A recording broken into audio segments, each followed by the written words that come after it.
work in literally the hub of AI and Web3 for the entire world.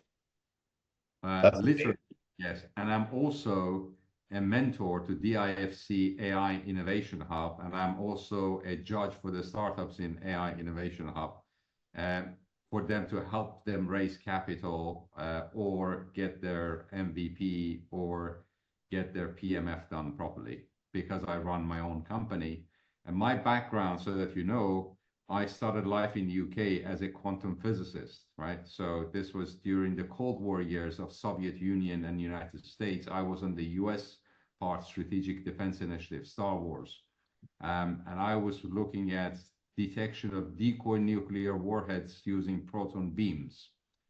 Something very spooky, and it gets you 0 girls at the unibar. It still gets you 0 girls at the unibar.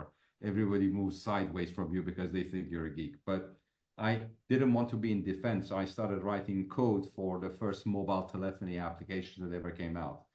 I wasn't interested in writing code. I was more interested in application of software and sale of software. So I got involved with Lotus, that doesn't exist anymore. And I was in the business development. So we used to sell Lotus 123, the predecessor to Excel. And we used to make fun that we make more money than Pablo Escobar and everything is legit. We used to bring the Lotus boxes out of US, duty paid, shipment paid $5. We couldn't sell it fast enough at 220 sterling pounds to PwC and KPMG. Now, osmosis that to early 1990s, that software margin diminished to 2 to 3%.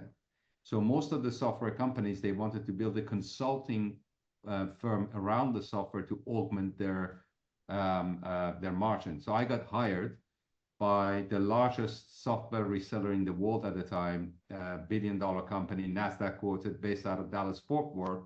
And I became the head of global consulting practice for Software Spectrum out of London. And I grew that internationally, did a takeover in Australia, joint venture in Japan, opened up offices all across Europe, did facial recognition for UK Houses of Commons in early 1990s. But because we didn't have this kind of communication, I was on the plane 3 countries a day, 3 days a week. Every 2 weeks, I was in Dallas for a day and back.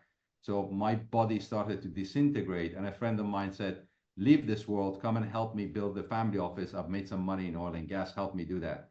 So I left the technology world and I became the head of a single family office in 1996.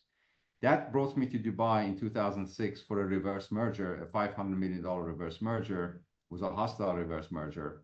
And I decided to stay in Dubai. And post-financial crisis, so I looked after the family's personal wealth as well as the institutional wealth. And one of those banks was Barclays and Lehman Brothers, that they were trying to sell us Madoff. And I didn't buy Madoff, not because I was clever, it's because we had no capacity. So they thought I'm really, really clever. So after the financial crash, they asked me to join them as a banker. So I became an investment banker with Barclays Capital and a private banker with Barclays Wealth, the Swiss version. Then I became the senior vice president of Merrill Lynch, Middle East chapter. I was part of the team negotiating the sale of Merrill from Bank of America to Julius Baer, representing Middle East. Then I was at Julius Baer, again, another private Swiss bank. Then I became the managing director of another big private Swiss bank called LGT for EMEA. And then I decided to leave all of that. I did my blockchain course at MIT and a few others. And then I decided to leave all of this to build FIG, which is a aggregation app focusing at the mass affluent, people between $250K up to $2 million of liquid assets, who are small enough for the private banks, but large enough or too large for the retail banks. So we have a B2C and a B2B2C model where we aggregate to connect to over 2,000 banks. We aggregate the data, physical assets such as UK real estate, cars, handbag collections, watch collections, and all of that, plus physical assets and liquid assets and pensions like the 401k, crypto assets. We give everything plus AI layers of intelligence. We provide that intelligence. At heart, we're really a data company. And then on the other side, the B side, we have mortgage brokers, we have car loan providers, we have a whole heap of people that we want to connect to and move on. So we won the most innovative AI company in the UK by Morningstar in last year. We picked up the best most innovative AI company in entire Europe by PwC. And all of that was before we even launched. So we haven't officially launched. We have about $350 million of assets on the platform today. We want to pick the right partners in order to monetize. We closed our round, the late seed round, 2 months ago, but we've just opened up a small window, another $2 million of our round, just to close off this seed before we go to Series A next year. And our plan is to kind of look towards US Q3, Q4 of next year as well. So we've got pretty much good coverage. We're a Swiss entity, we're a Dubai entity, and we're a London, a UK entity. So we have 3 legal entities in these places. And our main focus is the UK and the UAE and Saudi Arabia at this point in time. So there was a lot there, and I enjoyed every bit of it. So my background, just simply, I'm just an applied physicist, engineering design, several minors, mathematics, military science. And then I worked in multiple industries. I had the opportunity to work initially in the nuclear program. I worked on the ICBMs, the Minuteman IIIs, as a guidance system integrator. Which year was that? That was 2014. Because I'm also an applied physicist, so I'm applied physics with electronics. So I worked on decoy nuclear ICBMs during Cold War, when you had an ICBM, you had multiple warheads. So my job was using proton beams to detect and throw it at the warheads in less than 6 minutes, detect which one had slight nanosecond difference in terms of reflection. So we knew one was armed and the other one was a decoy, and then send it back to command and communication center, back in to another, so they can shoot the actual one down above the atmosphere, because there was a treaty that you had to only blow it off above the atmosphere. So I got involved in that, and I remember doing that. That was the foray of AI, because it used to be called expert systems, but I started life on mainframe computers and mini computers and mainframes. So I started writing code for that in Fortran 77, and then Pascal came along. So I totally understand the applied physics part of that, so which was really, really enjoyable. So please go ahead. Sorry. Don't apologize. I seldom get to speak to people like you. So I would rather listen more than speak. The fact that you've done the quantum physics using the proton beams to detect the warheads it fascinates me. It really does, because I love quantum mechanics. I love principles and applications associated with it. I am actually a huge follower of a gentleman named Roger Penrose, and his theory called orchestrated objective reductionism. It highly interests me because over the last 3 years, I've worked with a small subsidiary here in Utah. They developed something that doesn't make sense with our current models, but you've probably seen things that don't make sense with our current models, and we won't get into that. But yes, what I can tell you is they developed a means to mass manufacture nanoparticles. And these nanoparticles are spherical, completely spherical in nature, 1 to 40 nanometers in size. That's amazing. It is. And the way they do it, just to be transparent with you, is they use an ablation laser on the target, and then they use a cross beam to create a magnetic field to cause the material to solidify into the spheres. So what's neat about this is they can do any alloys, essentially. If they have the right materials, they can do the different alloy compositions, the different sizes. So they're more of a manufacturer than they are creating a single product. And they created this product that I can't even believe is real. They took a small standard radio frequency antenna for low RF, and they coated it with this particular alloy of these nanospheres. And then they put it in a concrete box, and they flipped the switch on to have it broadcast. And when it started to broadcast under standard conditions, this broadcasting range outside of a box would be about 3 miles, or about maybe 5 kilometers. But here's what ended up happening. Of course, in a concrete box, it should act like a Faraday cage and block the signal. Yeah. Not only did it transmit, but they picked it up in multiple locations And the furthest location they picked up the signal at was over 1,000 miles away. Oh my God, this is amazing. It's just blowing my mind. That's so amazing. I'm so intrigued. Right. And I can give you the website to their company. They just barely got past the stages of where they're starting to present their technology to people. I They were would just in Austria like 2, 3 weeks ago. I would love to read it. Do please send me that. And that will be my bedtime reading. So I still follow these things. And my Yeah. wife said, "Are you crazy?" I said, "But this absolutely fascinates me. And space fascinates me. And you know that and it just puts me into perspective of how little we are and how little we know. And that just fascinates me nonstop. Yeah. So please do send Yes. me. Yeah. Absolutely. And I'll tell you why this technology fascinates me. Roger Penrose believed that the microtubules that we have inside the neurons of our brain act like what would you call them, receivers Yes. for signals in the quantum field. And Yes. he's actually got a pretty good theory when you read into it. His argument is that when you have the quantum field and it solidifies information into this realm, as we'll call it, it does it in accordance with the smallest definite size of a particle, which he believes is a finite piece of space-time. Instead of a continuous space-time, whatever you want to call it, it's a single moment in space-time, a definite particle. And his definition of that is a Planck length for that particle, which I find ironic because that's also the theoretical size of an electron. Yes. And that is So, absolutely what the meditation and manifesting it portrays, that when you get to that space time of that, if you can tune in to that frequency, it's like you're creating your future, because what you're sending out to the universe, and we all know that it's all interconnected, and what you see, that's the kind of the receiving tools that you get. Now what I see, and what I look at or what I feel, it's all, everything is interconnected one way or the other, and that's why we are also creators.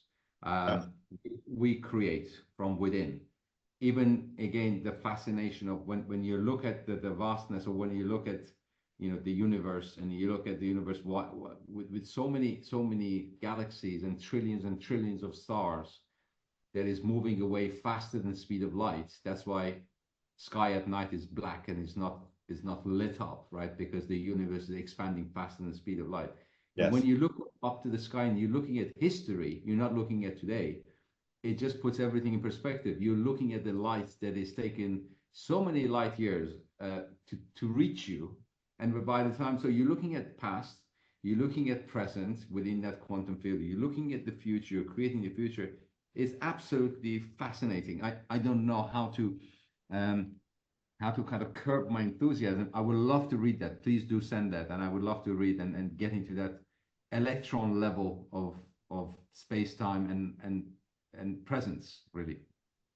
absolutely. I've got a couple meetings back to back, but I'll send you the theory and I'll send you the research. I'll send you the website they have for that. I don't know if I'm allowed to give out the white paper, Don't but worry about the white paper. Just send me the website. Let me have a look at it, and but I'll share with you some other white papers of um, when you're splitting, and the behavior pattern of the atom that is split. If you kind of move it in one direction, and the other one, if you take that split and put it on the other side of the planet, that moves in the same direction, or the behavior pattern of if you're observing the atom versus non-observing of the atom, it actually behaves differently. So under observation, the atoms behave differently, and if you're not observing it, it's like it has a mind of its own. Oh, am I being watched? Let me do something naughty if I'm not being watched. are you Absolutely referring mind. to something besides the double slit experiment? Yes. So it was the double split. Apart from the double split, there was another one that was recently done. Let me dig it up and I'll send it over to you. And Are again, you it's talking another. about the one where they close the slit after they send it Yes, yes, through? yes, yes. That's the one. That's the one. That's a trippy one. Or sorry, that's crazy. It's absolutely crazy. I read it and I thought, no way, it's not possible, no way. And it's just like wow. And in fact, one of my distant relatives, she works at the Zurich facilities. And Wow. so from time to time, she's Italian. So part of my family are Italian, part of my Iranian. And imagine if I was continuing as an Iranian British working in this field, I'll have crosshairs everywhere, especially if I worked for Bank of America. We used to kind of laugh and say, okay, here's a quantum physicist who worked on nuclear thing. He's Iranian, but he works for an American and he holds a British passport.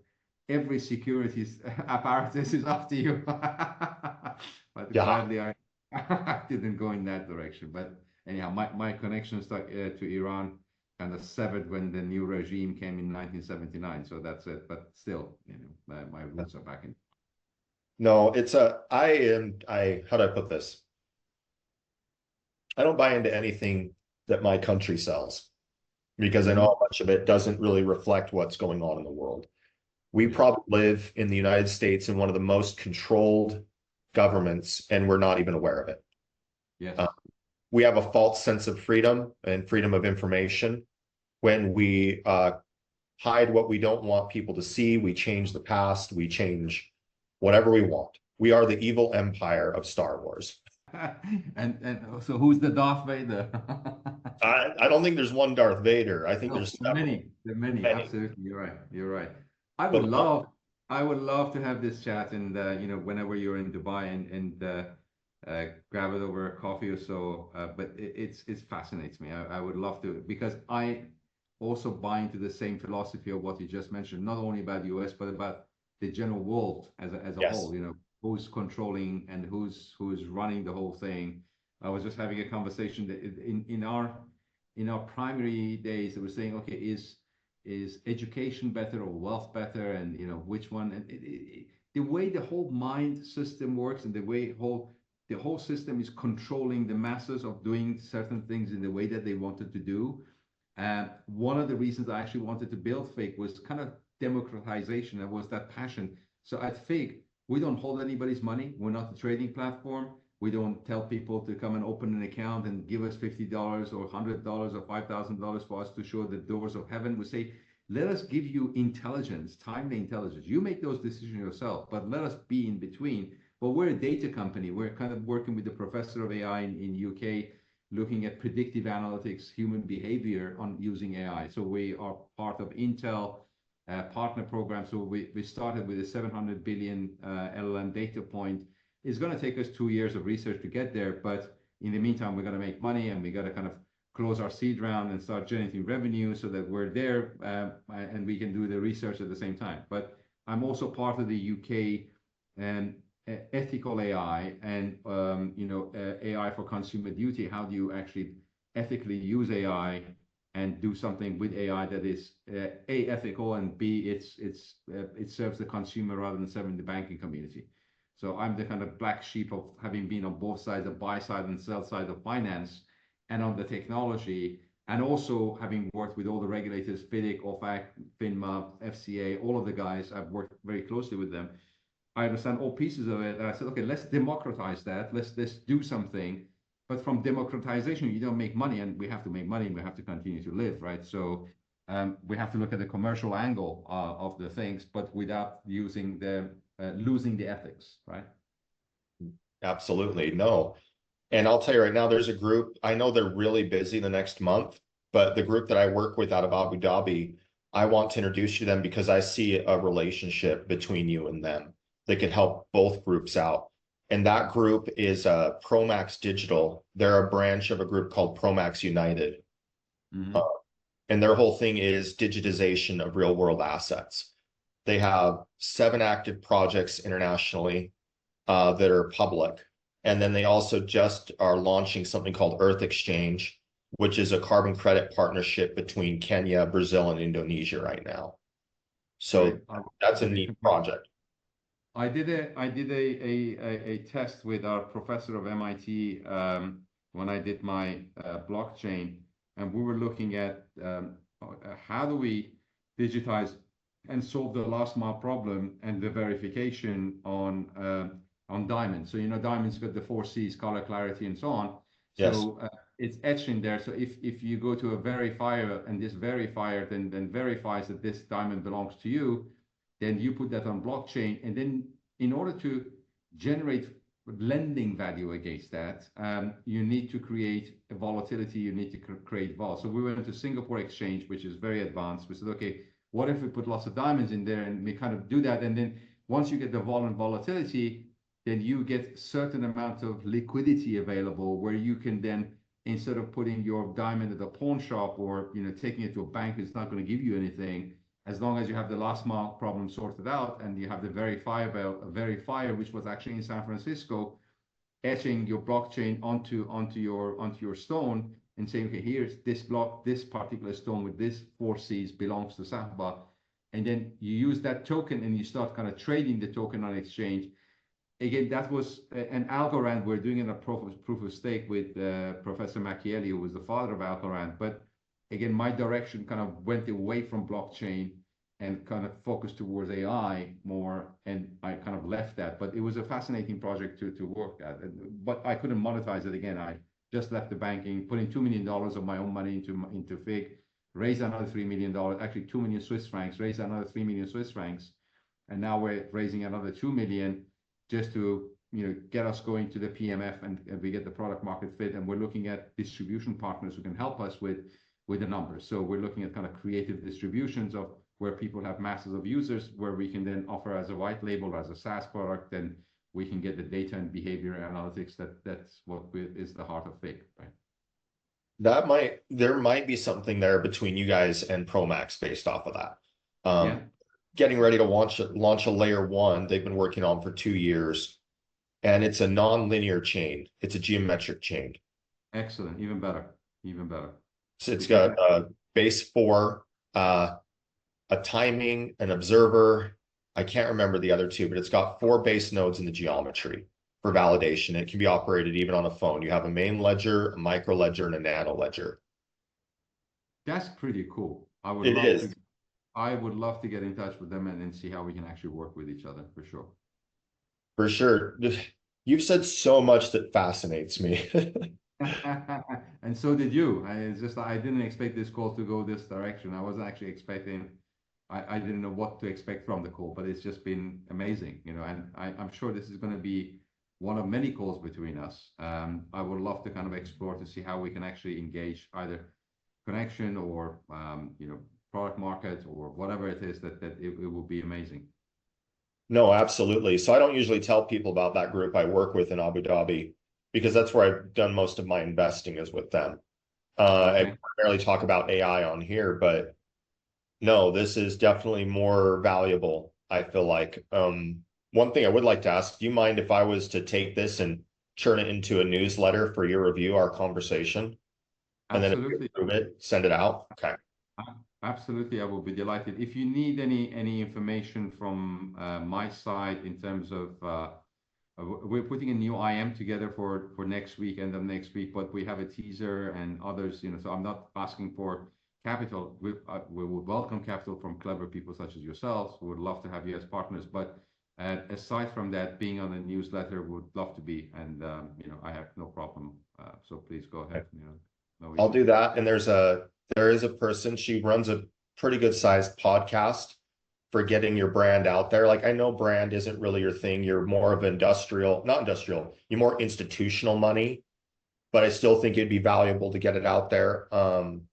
There's another 100%. The brand is actually very important to us because this is a two-sided coin. So at one part, we have to kind of play this game. One part, we have to tell the B2C world that we exist, because about our projected revenue is about 15% to 20% from B2C subscriptions. And the other 85% is from B2B2C, SaaS modeling, white labeling. But it's a chicken and egg. I have to have this, the consumers, in order for the business partners to be enticed to come and work with us. And if I don't have these, then the consumers, they have no utility value to do certain things.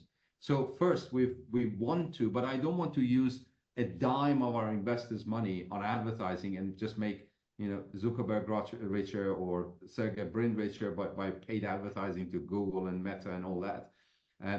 The clever way is to inform people of what we're solving, what we're trying to solve. Let them look at the app and play around with the app. They can download it from the stores free of charge. We're still not done. That's why we haven't really officially launched ourselves. So any kind of broadcast for people to get to know us, it's brilliant. So far, just on a very stealth launch, we haven't even advertised anything. We've got over 2,000 users with $350 million of assets on the platform that we're not monetizing.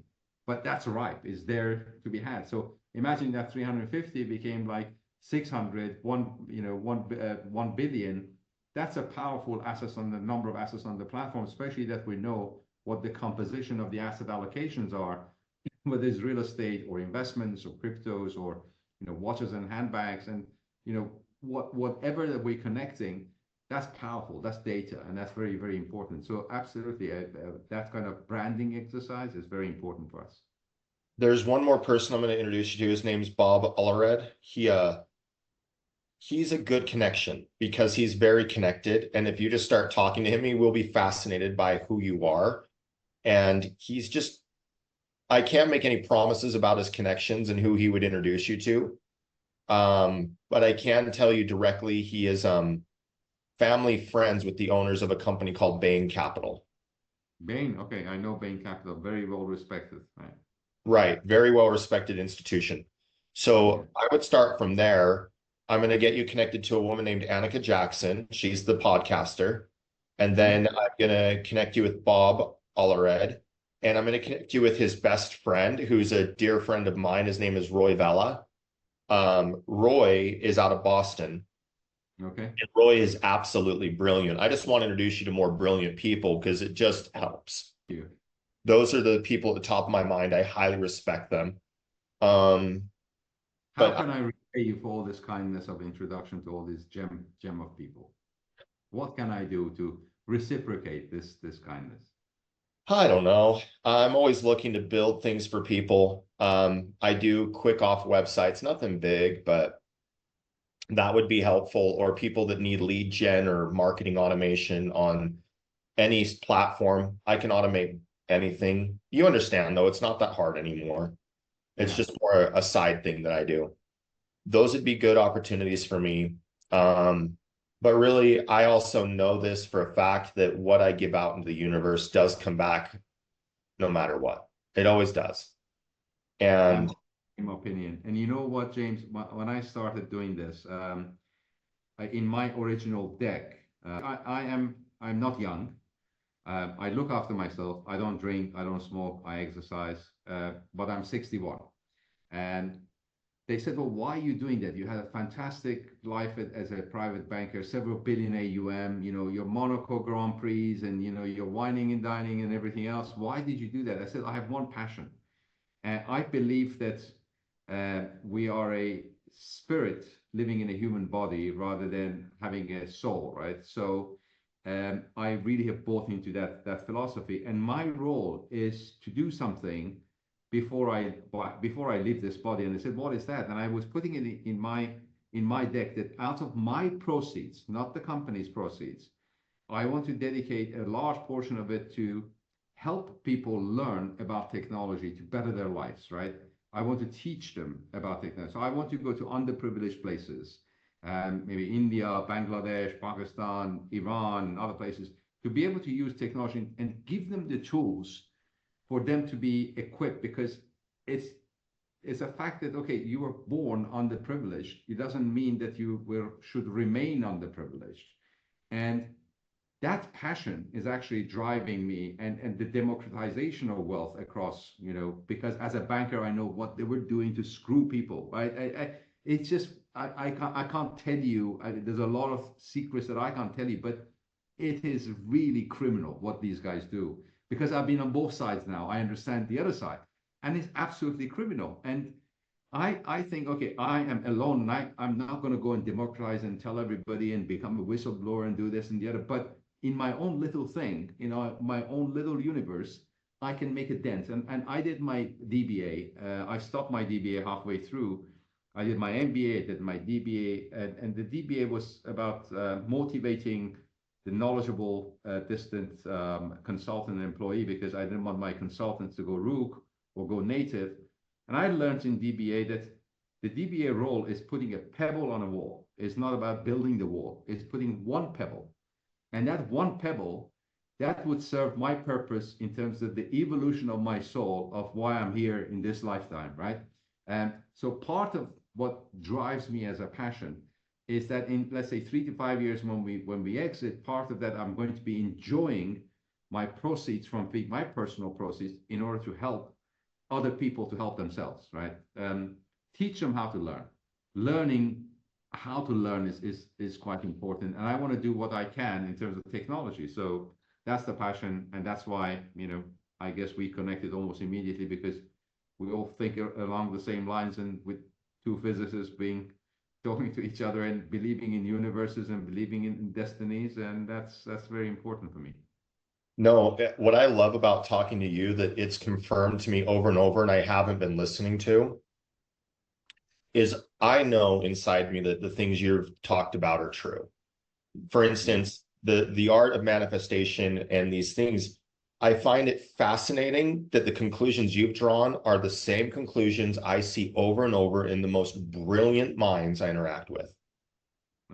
Independent conclusions. And I'm not trying to say anything other than what I love is the world is taught by the media that the smartest people are non-religious, non-spiritual, that they don't believe in one life after the next. But I encounter physicist after physicist, scientist after scientist, and just truly brilliant humans, and they've all come to the self-same conclusions, independent of their religious background.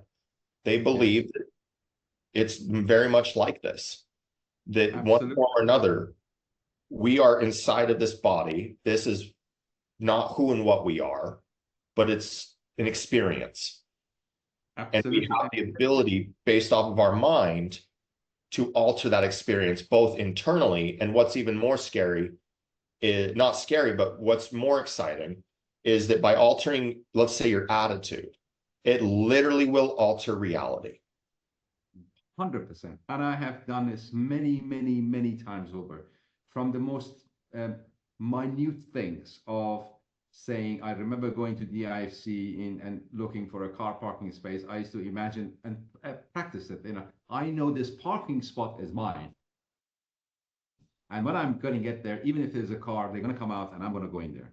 I had some other family emotional issues, and I pictured something different. Not only pictured, because you got 7 chakras and 7 different elements. So you got to feed it, you got to picture it, you got to do all of that, and you got to sense it, you got to hear it, you got to do all of this, and you practice it. And it actually literally was like I was watching a movie of myself in the future, and then it exactly happened. And then when I look at, you know, some people talking about these things, it resonates. Like Jim Carrey, he was saying, I was sitting on top of Mulholland Drive writing myself $10 million check and saying, you know, I know that story. It's just like, wow. And then this guy is now left the acting world because he's now become somebody completely different. He's realized where he is. And I'm kind of, I've bought into different things, and I look at Sadhguru, I look at, you know, Wayne Dyer, I look at, you know, all these guys. And then if I don't exercise or meditate one day, I feel that I haven't lived in that day. So I do my